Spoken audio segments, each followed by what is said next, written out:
Well, perhaps we can thank shows like Law and Order or even Judge Judy.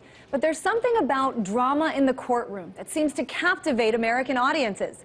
Sometimes it's tearful witnesses. Sometimes it's those closing arguments that hit home. There's the suspense as the jury deliberates, even if at the end of the day, the ruling in most cases doesn't really impact most people watching, just those few people involved in the case. Still, here's what you probably got your fill of from the cable networks today.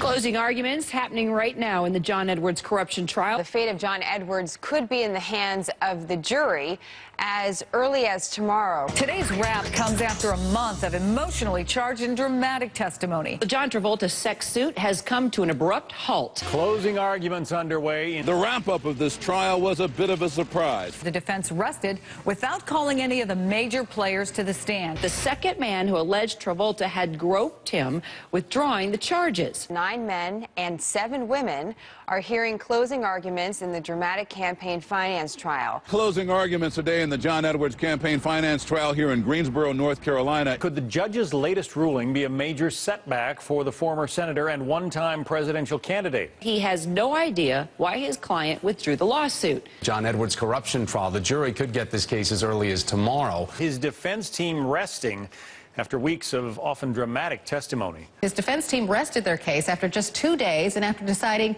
not to have Edwards or his former mistress testify. Well, what you didn't see was anything about one of the most significant rulings this year in a case that affects every person who's a citizen of the United States. A federal judge has blocked the ability of the U.S. government to enforce the indefinite detention provision of the National Defense Authorization Act, Section 1021. Essentially, what this did is grant the government the power to detain anyone it considered a terrorism suspect, including American citizens. This means anyone who the government suspects of associating with terrorism suspects, i.e., maybe you met with a person 6 years ago that is considered a suspect and you had no idea. You were in the same room as someone considered as them. Maybe you were interviewing that suspect because you're a journalist. Section 1021 allows the government not only to detain you, but to do so indefinitely without charge or trial, anywhere in the world, including right here at home. It's a pretty big deal. Well, last night, Judge Katherine Forrest ruled that it violated not one, but 2 amendments to the Constitution. The First Amendment's right to free speech and the Fifth Amendment's right to due process. Congress and President Obama, they all thought this was okay. Now, after saying that he would veto the bill, Obama decided to sign it. And then he promised that he wouldn't be detaining any Americans. Only problem, that's just a promise. So this is huge, and not only because it's a court case that changes the definition of what your government can and can't do, it's also timely. Our lawmakers will be voting on a series of amendments to the NDAA, and today they started debating and voting on them in committee. And I've got to say, it got pretty heated. Now, Congressman James McGovern, a Democrat from Massachusetts, introduced nearly 100 amendments to the House Rules Committee and did not hide his disdain when many of those votes failed. Still, here's the reaction from his colleague, Texas Republican Congressman Pete Sessions.